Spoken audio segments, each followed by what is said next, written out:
नमस्कार दोस्तों, कैसे हैं आप लोग। मेरे ख्याल से बहुत अच्छे होंगे और पढ़ाई परिवार सेहत का ध्यान आप लोग रख रहे होंगे। एक बार फिर स्वागत है आपका world affairs UPSC by Mukul sir में। हम बात करेंगे आज बहुत ही इंपॉर्टेंट टॉपिक्स के बारे में, जिनमें हमारे अभी हाल ही में हमारे आईटी मंत्रालय के द्वारा चाइनीज़ ऐप पर बैन लगा दिया गया है। लगभग 238 से ज़्यादा ऐप हैं जिन पर बैन लगाया गया है। साथ ही साथ इनमें बहुत सारे ऐसे ऐप हैं जिनमें सट्टा खिलाने का काम, जुआ खिलाने का काम और लोन देने का काम किया जाता था। तो आखिर ऐसा क्या कारण है कि भारत सरकार ने 232 ऐप पर बैन लगाया है, इन सब के बारे में हम आज जानेंगे। और अगर आप इसी प्रकार का कंटेंट देखना चाहते हो तो प्लीज़ हमारे चैनल को फॉलो और सब्सक्राइब कीजिए, क्योंकि यह पूर्णतः फ्री है। तो चलिए हम बात करेंगे सबसे पहले कि भारत सरकार द्वारा किए गए 138 चीनी जो ऐप्स हैं उनकी जानकारी भी देंगे कि कौन कौन से ऐप प्रतिबंधित किए गए हैं और क्या कारण है और कौन से कानून के तहत इस पर बैन लगाया गया है।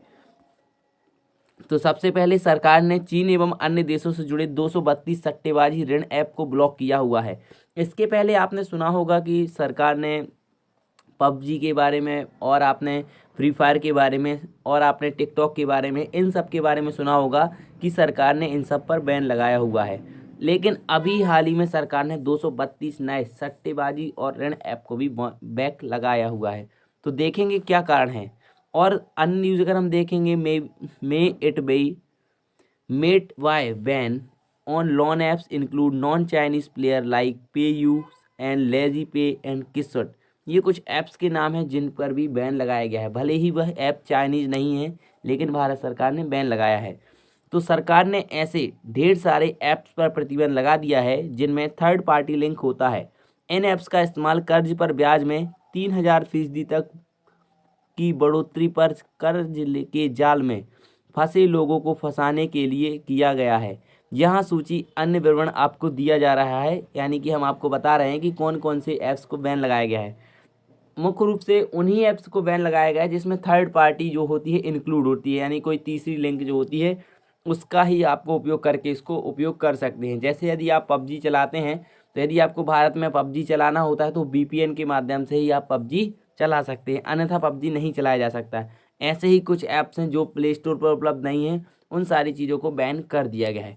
तो सबसे पहले चीनी ऋण और सट्टेबाजी अनुप्रयोगों के खिलाफ लगातार शिकायतों को देखते हुए इलेक्ट्रॉनिक्स और सूचना प्रौद्योगिकी मंत्रालय, ministry of electronics and IT जो आपका मंत्रालय है, ने भारत में 138 सट्टेबाजी ऐप्स पर प्रतिबंध लगाने की प्रक्रिया शुरू कर दी है। यानी कि भारतीय इलेक्ट्रॉनिक और सूचना प्रौद्योगिकी मंत्रालय ने 138 सट्टेबाजी ऐप पर प्रतिबंध लगाया है। पूछा भी जा सकता है कि कौन से मंत्रालय के द्वारा प्रतिबंध लगाया गया है, तो याद रखेंगे आप, इलेक्ट्रॉनिक्स और सूचना प्रौद्योगिकी मंत्रालय के द्वारा इस पर बैन लगाया गया है।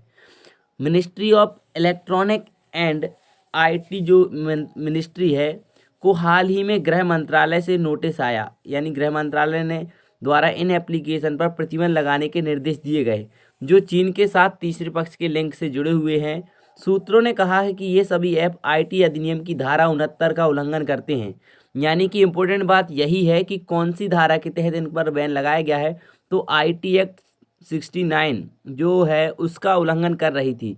तो इस कारण से ऐसी सामग्री इनमें देखी गई जिससे कि भारत की संप्रभुता और अखंडता को खतरा माना गया। इसी सब के चलते भारतीय सरकार, जो कि एक मंत्रालय आपने देखा होगा, इलेक्ट्रॉनिक और सूचना प्रौद्योगिकी मंत्रालय ने लगभग 232 ऐप्स पर बैन लगाया है जो तीसरी लिंक के साथ चालू होते थे। इन ऐप्स के नाम आप यहाँ पे पढ़ सकते हैं। इम्पोर्टेंट ऐप के नाम मैं बता दे रहा हूँ कौन कौन से हैं। जैसे कि आप तीन पत्ती आपने सुना होगा, तीन पत्ती गाइड, और बहुत सारे बैट एक्स, 1x बैट, खेल सट्टाबाजी, खेल एंड दाव, 20 बैट, बहुत सारे ऐसे ऐप हैं जो आपने सुने होंगे, नहीं सुने होंगे। एक आपने सुना होगा लोटस 365, डेली आता था दैनिक भास्कर के फर्स्ट पेज पर, वो भी बैन लगा दिया गया है। यहाँ पे हिंदी में लिखा हुआ है कमल 365, यहाँ पे आप देखेंगे 66 नंबर पे। और देविए, ये सारे आप देख लीजिएगा, आपको जो लगे, आप जो खेलते थे या फिर आपने बंद कर दिया या आपका बंद हो गया, वो आप जान सकते हैं। देखिए वेगस, माई वेगस बिंगो भी, उसको भी बैन कर दिया गया है। बिंगो ऐप जो आपने सुना होगा, जिसकी ऐड हमारे ऋतिक रोशन और हमारे भाई क्या नाम है इनका, विराट कोहली जी करते थे, उसको भी बैन कर दिया गया है। इसके अलावा ये बहुत सारे ऐप हैं, तीन पत्ती कैश, ताश की रानी, रमी वगैरह वगैरह, इंडी बैट, लोटा बैट, बहुत सारे बैट हैं, सबको बैन कर दिया गया है। टोटल मिला के 138 ऐप जो हैं बैन किए गए हैं सट्टेबाजी के तौर पर। 232 ऐप बैन किए गए हैं। किसने बैन किए हैं, कौन से मंत्रालय के अधीन आते हैं, कौन सी धारा का उल्लंघन हुआ है, इन सबको आप याद रखेंगे। IT एक्ट की धारा नंबर 69 का उल्लंघन किया गया है। इसके अनुसार कोई भी ऐसा ऐप या कोई भी ऐसी लिंक जो भारत की संप्रभुता और अखंडता के लिए खतरा उत्पन्न करता है, भारत सरकार उस पर बैन लगा सकती है। इसके अलावा मुद्दा कैसे सतह पर आया, तो ऐसे कई ऐप उपयोगकर्ता थे जो कर्ज के जाल में फंस गए थे और कर्ज के बोझ के कारण आत्महत्या भी उनने कर ली थी, क्योंकि इन ऐप पर काम करने वाले लोग कर्जदार को भी मानसिक रूप से परेशान कर रहे थे। मामला तब सामने आया जब आत्महत्या के कई मामले सामने आए।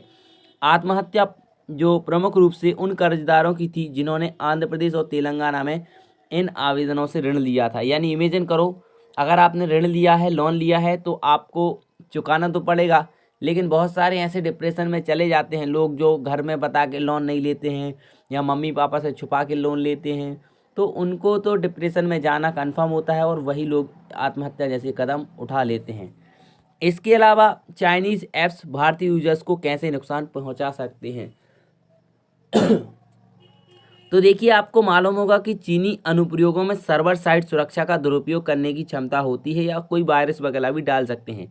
यह एक जासूसी उपकरण के रूप में इस्तेमाल किया जा सकता है। कोई हैकर वहां पे चाइनीज़ ऐप हैकर बैठा होगा और आप जो भी कर रहे हो, खाना खा रहे हो, नहा रहे हो, पढ़ रहे हो, सारी की सारी आपकी फेस जानकारी उसके पास पहुँच रही होगी और भारतीय उपयोगकर्ता में महत्वपूर्ण डेटा निकाल सकता है।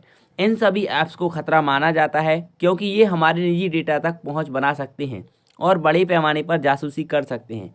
गृह मंत्रालय ने लगभग 6 महीने पहले कुछ चीनी ऋण देने वाले ऐप की जांच शुरू की थी और ई-स्टोर पर लगभग 94 एप्लीकेशन का खुलासा किया है जो तीसरे पक्ष के लिंक के माध्यम से ही संचालित होते हैं। यानी कोई डायरेक्ट टू डायरेक्ट इसमें लिंक नहीं है जिसके माध्यम से ये बताया जा सके कि ये चाइनीज़ ऐप कौन से साइट से कंट्रोल किए जाते हैं। एक थर्ड पार्टी ऐप के माध्यम से ही आप इसको चला सकते हैं। जैसे आपको मालूम है कि एक यूट्यूब है, यूट्यूब में अगर आपको लाइव चलाना है तो आपके 1000 सब्सक्राइबर होने ज़रूरी है, लेकिन यदि आप थर्ड पार्टी ऐप से सब्सक्राइबर बढ़ाते हैं या लाइव चलाते हैं तो आपके यूट्यूब को नुकसान होता है। वैसे ही ये है कि यदि आप कोई ऐप चला रहे हैं